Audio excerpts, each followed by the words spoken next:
परसों वाले दिन ट्रेडिंग में हमारा 1000 रुपये का लॉस हुआ, जिस लॉस के बाद ट्रेडिंग में हमारा एक्साइटमेंट और बढ़ गया और हम और ज़्यादा अवेयर हो गए, ठीक है। और ज़्यादा हमने स्ट्रेटजीज पर काम करना शुरू किया और ज़्यादा मार्केट में चार्ट्स में टाइम स्पेंड करना शुरू किया, और जिसके बाद हमने अपने लॉस को रिकवर करने के लिए अपनी कैपिटल को थोड़ा सा बढ़ाया। मतलब 1000 रुपये की कैपिटल हम परसों यूज़ किए थे, पूरी कैपिटल स्वीप हो गई, जिसके बाद हमने अपनी कैपिटल को बढ़ाया। कैपिटल हमने लगभग 2000 के आसपास यूज़ करी, और कल वाले दिन हमने $30 का प्रॉफिट बनाया, यानी कि 3000 का प्रॉफिट के आसपास। और उसके बाद आज भी एक ट्रेड को बनाया जिसमें हमने सेम थिंग 1000 रुपये की कैपिटल यूज करी, जिसके बाद $16 का प्रॉफिट बनाया। सब कुछ आप लोगों को चल के लाइव दिखाएंगे। बहुत ही आसान तरीके से पूरा लॉस रिकवर हो चुका है, ठीक है। और लॉस को लेकर के कभी भी घबराना नहीं है और कभी भी स्किप नहीं करना है, और उसको पास्ट की चीजों को सोचना नहीं है, और उस लॉस को एक ट्रेड में रिकवर करने की कभी भी कोशिश नहीं करनी है, जिसकी वजह से आप हमेशा अपनी कैपिटल को लॉस करते। और आज के इस वीडियो में हमारे साथ शुरू से लेकर के पूरा लास्ट तक बने रहे, क्योंकि यहाँ पर भी एक ट्रेड को आपको आज का लाइव ट्रेड दिखाएंगे जिसका $16 हमारा प्रॉफिट था। बहुत ही बढ़िया रनिंग प्रॉफिट था,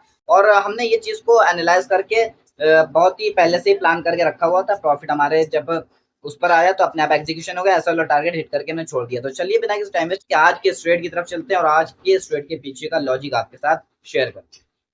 ये $30 हमारा कल का जो ट्रेड था, इस ट्रेड में हमने कोई वीडियो नहीं बनाई थी, आज हम आप लोगों को दिखा रहे हैं। डेट चेक कर लीजिए इसमें, ठीक है। और ये भी हमने BTC में बनाया था, बाय साइड में, और आज के ट्रेड को भी हम जस्ट अभी दिखा रहे हैं। और ये जो ये ट्रेड है, ये आज का ट्रेड है हमारा, ये हमने BTC में सेल साइड का लिया था। इसमें डेट चेक कर सकते हैं, इसमें आज की डेट पड़ी है, इसमें $16 का प्रॉफिट है, पिछले वाले में $30 का प्रॉफिट था। ओवरऑल जितना हमारा $10 के आसपास का लॉस हुआ था, लॉस रिकवर हो चुका है। तो चलिए बिना किसी टाइम वेस्ट के अपने चार्ट्स की तरफ चलते हैं, इन दोनों ट्रेड के पीछे कंप्लीट लॉजिक शेयर करते हैं और बताते हैं कि हम क्या गलती कर रहे थे जिसकी वजह से हम अपने लॉसेस को फेस कर रहे थे, ठीक है। तो यहाँ पर आप लोग देख सकते हैं कि यहाँ पर हम अपनी चार्ट्स पर आ चुके हैं फाइनली, और यहाँ पर बहुत सिंपल, यानी बहुत ही ज़्यादा सिंपल इसको समझ सकते हैं आप भाषा में, ठीक है। तो यहाँ पर हुआ क्या, सबसे पहले हमने मार्केट साइडवेज रहा, साइडवेज लगभग मार्केट रहा 5-6 घंटे के आसपास साइडवेज रहा मार्केट। हमने एक सपोर्ट बनाया, एक रेजिस्टेंस बनाया, ठीक है। सपोर्ट बनाया, रेजिस्टेंस बनाया, उन दोनों के बीच में साइडवेज रहा। साइडवेज के बाद अप साइड का ब्रेकआउट आया, ब्रेकआउट के बाद मार्केट जब वापस लिक्विडिटी स्वीप करने नीचे सपोर्ट की तरफ आया, देन हमने एंट्री बनाई। एंट्री जहाँ पर बनाई वहाँ पर एरो जस्ट अभी क्लिक करके पीले कलर का दिखा दिया। इस पीले कलर के एरो पे हमने यहाँ पर एंट्री बनाई। एंट्री बनाने के बाद ठक से यहाँ पर हमारी पोजीशन लॉक हो गई, पोजीशन एकदम सिक्योर थी, बिल्कुल सेफ पोजीशन थी यहाँ पर। जिसके बाद हमने टारगेट को अपने रखा यहाँ पर पास्ट की हायर हाई तक, उसकी लाइन अभी ड्रॉ करके आप लोगों को जस्ट दिखाते हैं। वहाँ तक हमने रखा टारगेट हमने रखा $30 के आसपास का, और हमने यहाँ पर जो कैपिटल यूज़ करी थी 2000 के, यानी $20 के आसपास हमारी कैपिटल थी। जिसके बाद हमने वेट किया यहाँ पर और उसको देखना बंद कर दिया, बिल्कुल उसको देखा भी नहीं, बिल्कुल छोड़ दिया, ठीक है।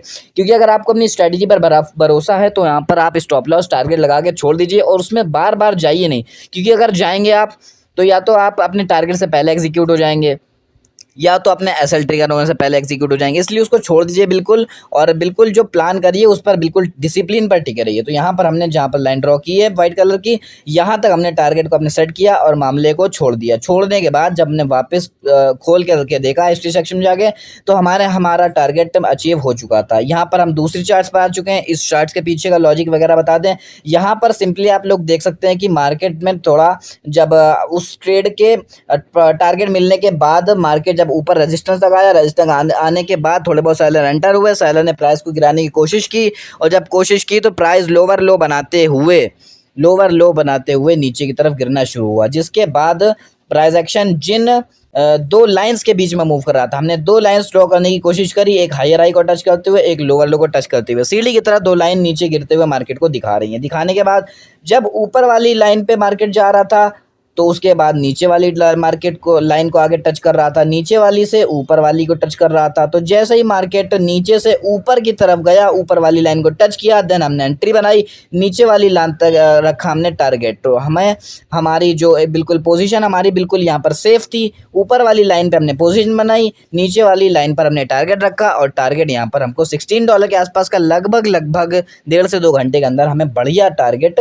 मिल गया, ठीक है। तो सिंपल सी स्ट्रैटेजी यूज़ करी, जिसके बाद हमने प्रॉफिट बनाया, ठीक है। लॉस के बाद प्रॉफिट को बनाना, ठीक है, यानी उस लॉस को पहले रिकवर करना और प्रॉफिट बनाना काफ़ी मुश्किल होता है। और ये हमने कैसे किया, भाई लंबी सांस ली हमने और बिल्कुल छोड़ दिया उस ट्रेड को, बिल्कुल भूल गए कि हमारा कुछ लॉस हुआ भी था, जिसके बाद हमने यहाँ पर बढ़िया रिकवरी कर ली है। तो चलिए मिलते हैं किसी नए वीडियो में नए लॉजिक के साथ। चैनल को सब्सक्राइब करके रखिए ताकि आपके पास लेटेस्ट नोटिफिकेशन आए, क्योंकि रोज़ हम लाइव ट्रेड्स को बाय करते हैं और ट्रेड नॉलेज शेयर करते हैं।